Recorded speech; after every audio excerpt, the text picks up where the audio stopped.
With Nicholas Witchell. Loyalist terrorists in Northern Ireland are laying down their weapons. A ceasefire begins at midnight. Its permanence will depend on the IRA, but it is time, say the Loyalists, to give peace a chance. The Prime Minister said another important part of the Northern Ireland jigsaw had fallen into place. And the Home Secretary has set out plans for a voluntary identity card.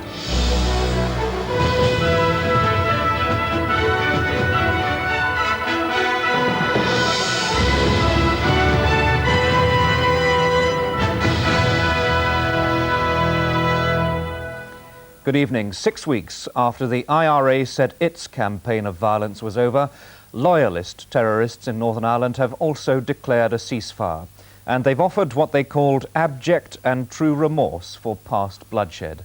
The Prime Minister called it unalloyed good news and said the government must decide the best way to move forward. The Irish Prime Minister Albert Reynolds urged Mr Major to accelerate the peace process, and the Sinn Féin leader Gerry Adams called for talks with the government to begin immediately. The ceasefire statement came from the Combined Loyalist Military Command, which speaks for the two main Loyalist terror groups. It said they would universally cease all operational hostilities from midnight. But they went on to warn that the permanence of our ceasefire will be completely dependent upon the continued cessation of all nationalist Republican violence. From Belfast, our Ireland correspondent Dennis Murray reports. Northern Ireland still does not have permanent peace, but what it does have after the Loyalist announcement is the best chance in 25 years for politicians to negotiate the settlement that would cement it. Ladies and gentlemen, this is the instrument, this is the article. The statement that ended Loyalist terrorism. More than 900 people have died at the hands of Loyalists over the last 25 years. Some of the most brutal sectarian actions called off in 3.5 minutes of speech. In the belief that the democratically expressed wishes of the greater number of people in Northern Ireland will be respected and upheld, the Combined Loyalist Military Command will universally cease all operational hostilities as from 12 midnight. Even given the pace of events over the last year, a staggering development, almost beyond the hopes of a suffering community. The Loyalists say the permanence of their ceasefire depends entirely on the continued cessation of all Republican violence. But the Loyalist command made one statement the IRA has not. In all sincerity, we offer to the loved ones of all innocent victims over the past 25 years abject and true remorse. No words of ours will compensate for the intolerable suffering they have undergone during this conflict. Gusty Spence served a life sentence for the murder of a Catholic in the 1960s, the old face of loyalism with the new. Two fringe unionist parties who are clearly offering themselves as those who could speak for the paramilitaries in any political talks. The problems that lie ahead there are already in sharp relief. It has been John Hume and the SDLP, who have had to reject their previous position, to now endorse the principle of consent. The situation has changed only because the SDLP, Dublin and Sinn Féin now accept the legitimacy of the Northern Ireland state, and Westminster appears willing to grant the people of Northern Ireland full and equal citizenship. Sinn Féin would fundamentally disagree with that assessment of its position. And in Canada today, Gerry Adams said the Loyalist decision stemmed directly from the IRAs. I think today's announcement by the Loyalists was always a predictable result of the IRA's courage. I think that once the IRA took that immensely bold step, then the onus went straight on the Loyalists and straight on the British. The Loyalists have responded properly, the British have not. And I think that it's important that that message is hammered home again and again and again. Two of Ulster's oldest political enemies have cooperated for years in Europe. Today they met the EU Commission President Jacques Delors. It's a very good day and a great day for the people of Northern Ireland, and I must say they all deserve it. And I'm quite sure that today's news will be warmly welcomed by all of our people. In the statement made today, they said they got certain assurances. Who gave them these assurances? How valuable these assurances are, I do not know. And all I can say is that we have to wait and see. But Northern Ireland's largest party is already looking ahead. I think that the views of the Loyalist paramilitaries on the back of their statement today should very much feature in future talks. Now, how that is done will have to be worked out. There is the question of mandate, and this is something the Loyalist paramilitaries are facing up to, it appears to me. The party that claims to have genuine cross-community support said the peace process was in a completely new phase. And this heralds a whole new series of opportunities for us. I hope that on all sides we'll find folks in political life now prepared to move the talks process on with great urgency. Hours after the ceasefire announcement, Loyalist areas in Belfast were quiet tonight, but so far hopeful. 25 years, I brought my children up in it, you know what I mean? So I just really think it's great. I think the future could be set for healthy politics in Northern Ireland. Politics in a goldfish bowl. Maybe an example to democracy throughout the world. Well, I think it's a good thing. I think it's a very good thing. I just hope that it's for real and hope it's permanent, because I think there's been far too much violence for far too long. But at least for now, the people of Northern Ireland no longer live under the shadow of the gunman. The next step is addressing all the enormous political problems, using political means only. But it's been a good day, perhaps the best for Northern Ireland in a quarter of a century. Dennis Murray, BBC News, Belfast. The Prime Minister said the permanence of the Loyalist ceasefire, like the IRA's, had still to be tested. The Irish Prime Minister, Albert Reynolds, said he hoped Mr Major would now push forward the political process as quickly as possible. News that could see John Major go down in the history books, if it hasn't yet pushed him up in the opinion polls, couldn't have been a better boost before his leader's speech tomorrow and before a tricky debate at the conference today, with some Tories criticising the government for being too neutral over Ulster. Cheerily cautious in greeting the Loyalist ceasefire, he wasn't prepared to hazard the next steps. It's clearly extremely good news that we have the statement that we've all seen this morning from the paramilitaries. I'm delighted about that. Another very important part of the jigsaw has fallen into place. What we now need to do is to absorb what has happened, consider it, and then decide how we move forward. We'll do that in our own time and our own way. Ministers know that a political settlement remains a distant dream. And if the political payoff for Mr Major's astonishing gamble may now be beginning, there are new pressures too for a British government determined to move at a measured pace. Their breakfast may have had a new zest today, but there'll now be urgings from Washington and Dublin for them to make new moves themselves to add to the peace process momentum. I'm hoping that he'll grasp this opportunity now to accept it, because I think it does afford him that opportunity. It's quite clear that both communities and both sets of Loyalist paramilitaries decided that they're putting violence behind them for good. News of the Loyalist ceasefire drew the sting from a campaign by Northern Ireland Conservative petitioners for ministers to become active persuaders in the cause of Ulster's union with Britain. But if most Tories in the conference hall were ready today to revel in the first fruits of the Prime Minister's dogged persistence, the fulsome praise for Mr Major was still punctuated by demands for ministers to come off the fence. We should be shouting for who I believe has done. Well, I'm sorry about that. We're having difficulty with our lines to the Conservative conference in Bournemouth. But in Belfast now is our Ireland correspondent, Dennis Murray. Dennis, how close do you think is the government now to making this working assumption, as it is calling it, that the IRA ceasefire is permanent? Well, I think it was obvious, Nick, before the party conference that they probably would not acknowledge it here. There's always the possibility that the Prime Minister will do that in his speech. But I suspect it will come after the conference, because I think that the government wants to get the conference out of the way, draw breath, have a look, particularly, they said they would do this, at what Gerry Adams has been saying in America and Canada, and see then if they can say, even with the qualifications they might like to put on it, that they now think the clock has started ticking. But I really think John Major's instinct all the way has been that this is going to work, that peace is there for the taking. I think he's going to take it at his own pace, but I really don't think he's going to miss the opportunity. And once that 3-month clock has started, what will the process towards those talks, what will that actually involve?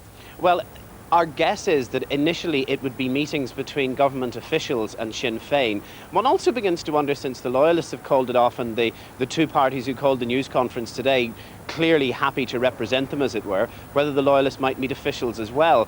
There's also another possibility, which is Sir Patrick Mayhew's Political Development Minister, Michael Ancram, has been continuing a series of bilateral, private individual meetings with the parties. That could be the way it would be done.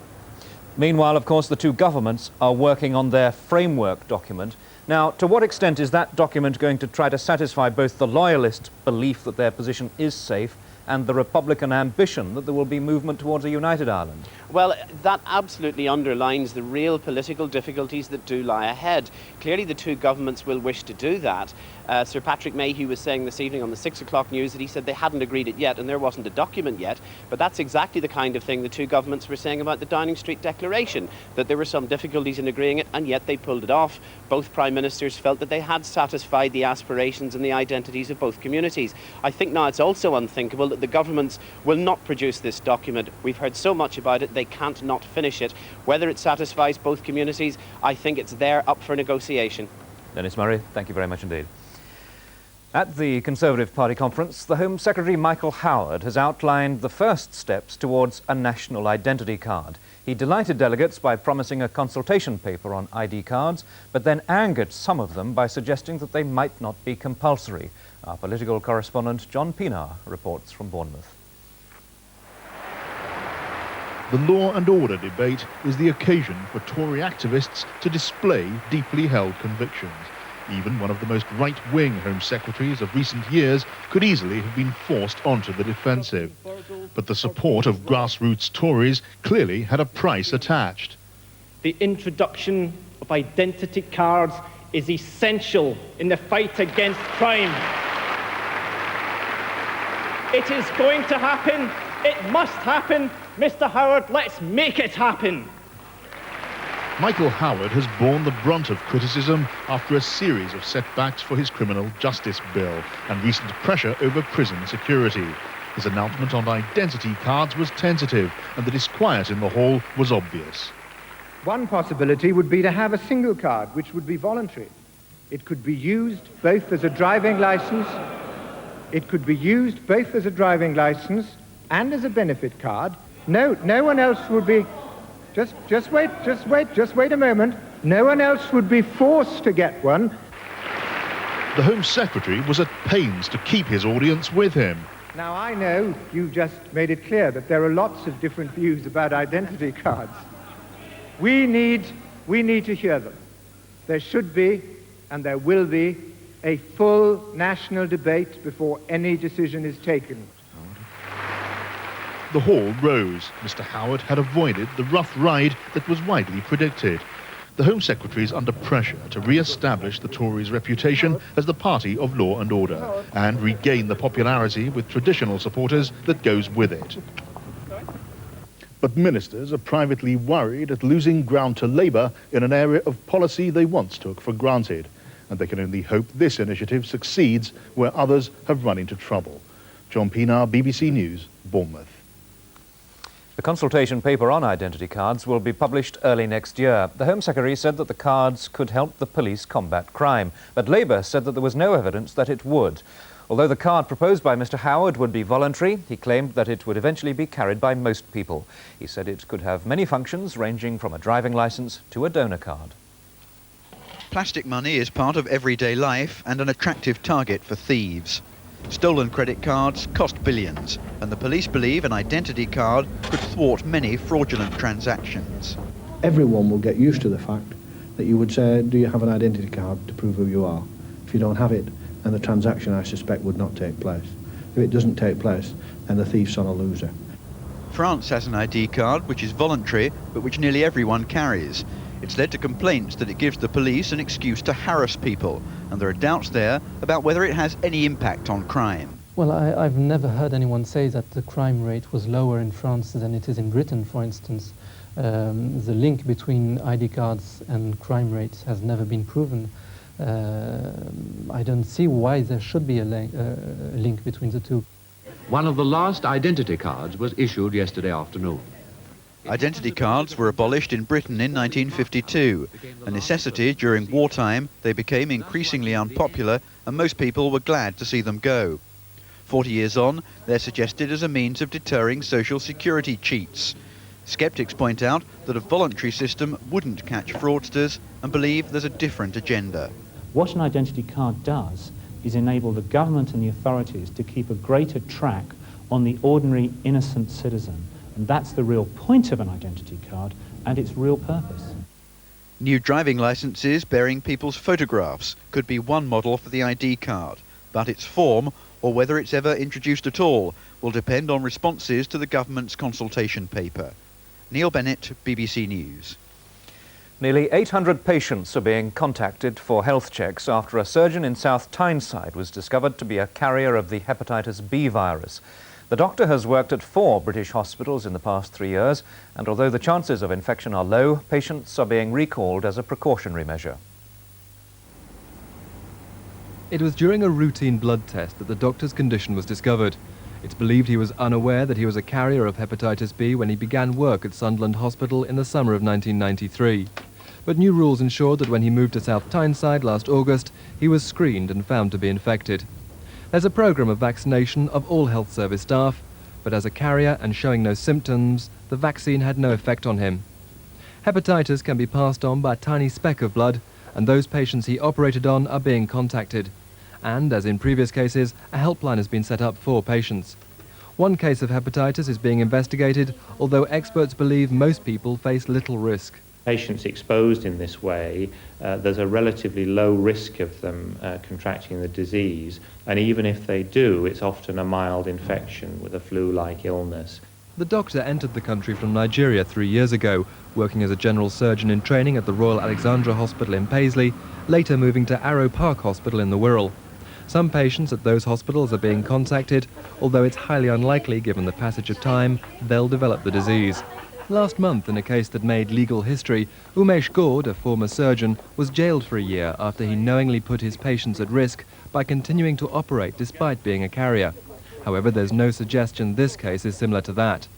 While today's news may alarm many people, it's doctors themselves that run the biggest risk of catching the illness, mostly from infected patients. And becoming a carrier means an end to any career as a surgeon. Richard Hannaford, BBC News. Swiss police have confirmed that Luc Jouret, the leader of the Solar Temple cult, was among those who died at one of its Swiss bases last week. An international warrant for Jouret's arrest had been issued when it was discovered that some of his followers had been murdered.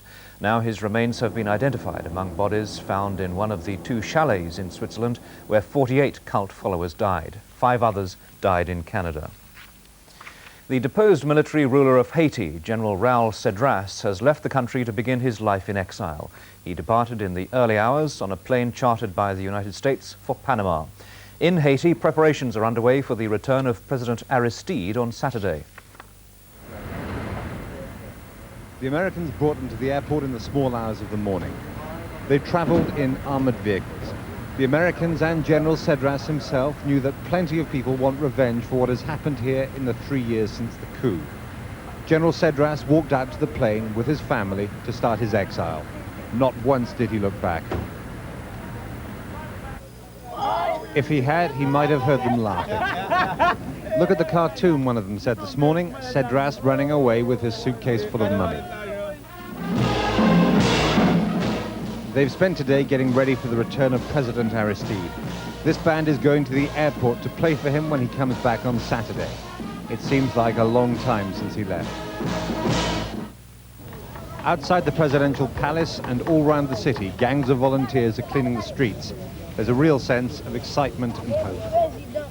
US troops are still guarding the Cedras family's house. A few of his relations are still there, and perhaps he's having the last laugh. The Americans have rented the building. The man who was their enemy is now their landlord. Now that General Cedras is gone, it's wrong to talk about Haiti returning to democracy. This has never really been a democratic country. It won't become one either unless President Clinton is prepared to spend a lot of money and to keep his troops here longer than American voters might like. They have to keep on confiscating the weapons of the enemies of democracy if they want their mission here to succeed, and that might even take years. The next few days are all President Aristide's supporters are thinking about, though. For 3 years, they've been too frightened even to talk about him in public. Now they can sing and dance as much as they like. Jeremy Bowen, BBC News, Port-au-Prince. A footballer who accused the former Wimbledon player John Fashanu of negligence and assault over a reckless tackle has settled out of court. John O'Neill, who'd been playing for Norwich, accepted a payment of £70,000. The tackle left him with a knee injury which ended his career. John Fashanu never got as far as the witness box to defend himself against claims that he'd been recklessly negligent in the challenge that ended John O'Neill's career 7 years ago. Instead, an overnight deal had been struck at just less than half the £150,000 damages agreed by both sides in the event of an O'Neill victory in court. The £70,000 settlement includes costs and will be paid by insurers without any admission of liability, either by Fashanu or by Wimbledon. In return, O'Neill has agreed to withdraw his allegation that Fashanu was guilty of assault. Afterwards, O'Neill somewhat diffidently expressed his satisfaction. It's a happy outcome, that's all I'm prepared to say. Is the matter rest finally now? It's finished, it's behind me now. He'll return to his business interests in Northern Ireland, while Fashanu will continue in the robust style to which football has long since become accustomed. Well, I think this settlement has vindicated me completely. So, you know, if anything, it's given me full go-ahead to play exactly as I have. I've been in the game 17 years, and this is the first incident we've had like this. Thus ends a largely unsuccessful attempt to press home the case against a man who by 1987 had already accumulated 6 sendings off and 44 cautions, and whose goals since then have been punctuated by suspension for fighting in the players' tunnel, or controversy unpunished for elbowing Tottenham's Gary Mabbott in the eye. Nevertheless, there remain a number of similar cases involving other players waiting to come to court, and that'll continue until the football industry agrees on an adequate and affordable system to compensate injured players. Rob Bonnet, BBC News at the High Court. Now let's return to tonight's main story, and that report on reaction to the Loyalist ceasefire, which we lost because of technical problems earlier in the programme. At the Conservative conference, the Prime Minister said the Loyalist announcement meant that another important part of the Northern Ireland jigsaw had fallen into place. News that could see John Major go down in the history books, if it hasn't yet pushed him up in the opinion polls, couldn't have been a better boost before his leader's speech tomorrow, and before a tricky debate at the conference today, with some Tories criticising the government for being too neutral over Ulster. Cheerily cautious in greeting the Loyalist ceasefire, he wasn't prepared to hazard the next steps. It's clearly extremely good news that we have the statement that we've all seen this morning from the paramilitaries. I'm delighted about that. Another very important part of the jigsaw has fallen into place. What we now need to do is to absorb what has happened, consider it, and then decide how we move forward. We'll do that in our own time and our own way. Ministers know that a political settlement remains a distant dream. And if the political payoff for Mr Major's astonishing gamble may now be beginning, there are new pressures too for a British government determined to move at a measured pace. Their breakfast may have had a new zest today, but there'll now be urgings from Washington and Dublin for them to make new moves themselves to add to the peace process momentum. I'm hoping that he'll grasp this opportunity now to accept it, because I think it does afford him that opportunity. It's quite clear that both communities and both sets of Loyalist and IRA paramilitaries have decided that they're putting violence behind them for good. News of the Loyalist ceasefire drew the sting from a campaign by Northern Ireland Conservative petitioners for ministers to become active persuaders in the cause of Ulster's union with Britain. But if most Tories in the conference hall were ready today to revel in the first fruits of the Prime Minister's dogged persistence, the fulsome praise for Mr Major was still punctuated by demands for ministers to come off the fence. We should be shouting from the rooftops the praises of John Major, who I believe has done more for the hope of peace in Ireland than any other British Prime Minister. The Secretary of State's role is not that of referee between two football teams, Unionists and Nationalists. The Republic's Prime Minister has no hang-ups about being a persuader for United Ireland. But the answer from the Northern Ireland Secretary stopped carefully short of the assurances sought. Nothing less.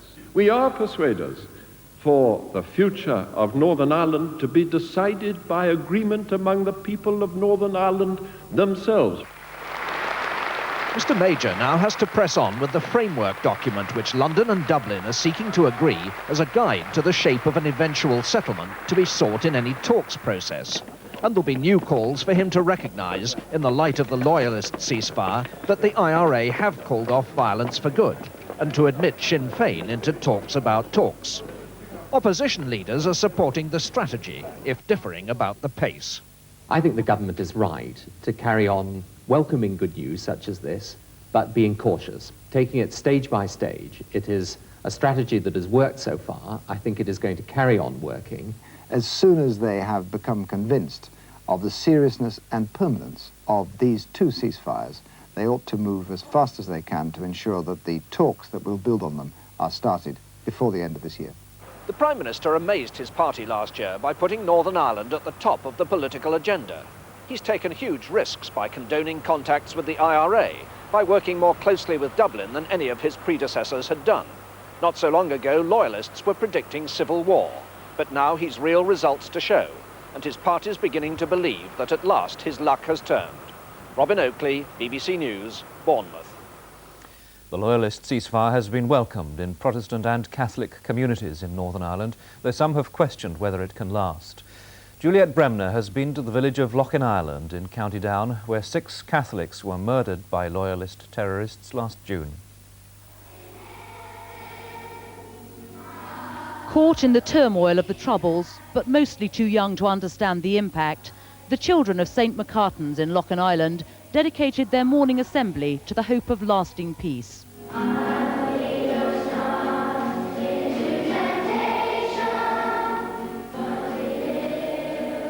For some of the pupils, memories of 4 months ago are still raw. They buried fathers and grandfathers killed in a Loyalist terrorist attack on the village pub. 6 Catholic men died during the UVF attack on O'Toole's bar as they watched the World Soccer Finals. It had a devastating effect on a small community largely undisturbed by the violence of the last 25 years. It was just a smack up the teeth for this community, and it brought the Troubles in Northern Ireland home to their front door, and hopefully the children here can get over that and get on with their living. There is a will to rebuild lives, but it's tempered by the haunting thought that today's ceasefire came 4 months too late. The announcement this morning, which said that they regretted the suffering caused to people such as the people of Loughin Island. Well, I think the people of Loughin Island will slowly, but very slowly, forgive, but I don't think you could ever forget. Both sides of the community appeared to greet today's announcement with cautious optimism. But the wounds inflicted on a small community like Loughin Island don't heal overnight. It may be many weeks before people here can truly believe that peace has arrived in Northern Ireland. The immediate task must be to kindle a spirit of cooperation in a new generation. Juliet Bremner, BBC News, Loughin Island. There will be more on Newsnight on BBC2 at 10:30, but from the 9 o'clock news tonight.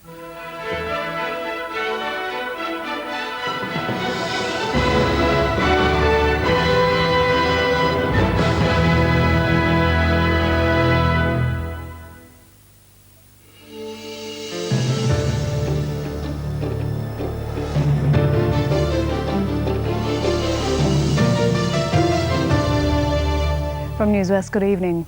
It's been revealed that a second male prisoner is to sue the Home Office for negligence after being sexually assaulted in a West Country prison. Action is already being taken against the Home Office over an alleged rape which happened at Horfield Prison in Bristol. Now a similar incident is alleged to have happened in Dorset. The prisoner, who's serving a 4-year sentence, alleges he was raped 3 times at the Verne prison in Portland by a cellmate. The incident was reported to prison staff in June, and the man in his 20s has since been transferred to another West Country prison pending investigations. The case came to light after News West revealed legal action is being taken against the Home Office following the sexual assault of another man at Horfield prison. The solicitor handling William's case was contacted at his Weston-super-Mare office by the Prison Advice Service following our report and asked to represent another victim. My client was raped whilst a prisoner. He didn't go to the authorities at that stage. It happened again. He went to the authorities and reported the rapes, and nothing was done. The Deputy Governor of the Verne prison today said he's aware a complaint has been made, but until investigations are complete, he's unable to comment. For 20 years it's been shunned by the established medical profession, but now a charity-run clinic in Bridgwater, which treats brain-injured children, is to be the subject of a year-long study by NHS experts. The therapy used here at the British Institute for Brain-Injured Children to stimulate brain activity is certainly unorthodox, but it has influential supporters, among them the Duchess of York and comedian John Cleese. That's it from us for this evening. Let's take a look at the weather now, and tonight it's with Peter Cockroft. Good evening. Our Indian summer seems to be coming to an end. Mind you, that's probably good news if you're rather fed up with the rather fuzzy television pictures. Now, the high pressure that's brought us those fine Indian summer days but foggy nights is also the reason for that poor television reception. That high will gradually be drifting away during Friday, Saturday and Sunday, allowing these weather fronts to move in from the west and also down from the north. But it also means an improvement in your box pictures. It'll also mean an improvement in air qualities, because during the next 24 hours we're going to have poor air quality in many of the city centres across the United Kingdom. But as the television pictures improve, so will the air quality. But tonight, pretty poor air quality and poor visibilities across much of the country. A lot of mist and fog around, particularly widespread, thick fog from central parts of England northwards. The fog across southern parts of England rather patchy, and also some patchy fog turning up in Northern Ireland and southern parts of Scotland overnight, particularly the Forth and Clyde valleys. Too much breeze and too much cloud across the far north of Scotland for any fog there. There'll be a little bit of drizzly rain in the wind, and in some of the more sheltered glens of Scotland there'll be a little bit of frost on the ground by the end of the night. So tomorrow, another grey start to the day, the mist gradually thinning, the fog picking up into low cloud before it eventually disperses to allow the sunshine through. Some places, though, staying grey and misty all day, perhaps the Vale of York most at risk from that happening, and rather more cloud across southern parts of England, perhaps the odd spot of rain in the southeast late on in the day, and the next 24 hours staying rather cloudy and windy and drizzly up in the far north of Scotland. Quite a contrast in temperatures tomorrow, double figures where it stays misty, up to 17 or 18. Where the sun breaks through. On to the weekend, cold air coming down from the north, showers moving in from the southwest, those showers turning up across western parts of England and Wales, Northern Ireland on Saturday, and we'll start to see a band of cloud and rain forming in the far north of Scotland. Now that's going to march southwards during the second part of the weekend, introducing much colder air down across Scotland into Northern Ireland, whereas England and Wales will stay showery. Good night. Ness is back. You know who Eliot Ness is? He got Capone because he was as tough as Big Al was. The mob are out of control. There's a shooter! And the cop is dead. I trusted your father with my life. With or without you, I'm gonna get whoever killed him. One last assignment for Eliot Ness. Tomorrow, 9:30, BBC1. This week on Inside Story, the people whose lives were ruined by a British institution they trusted. The whole of our lives really are based on trust.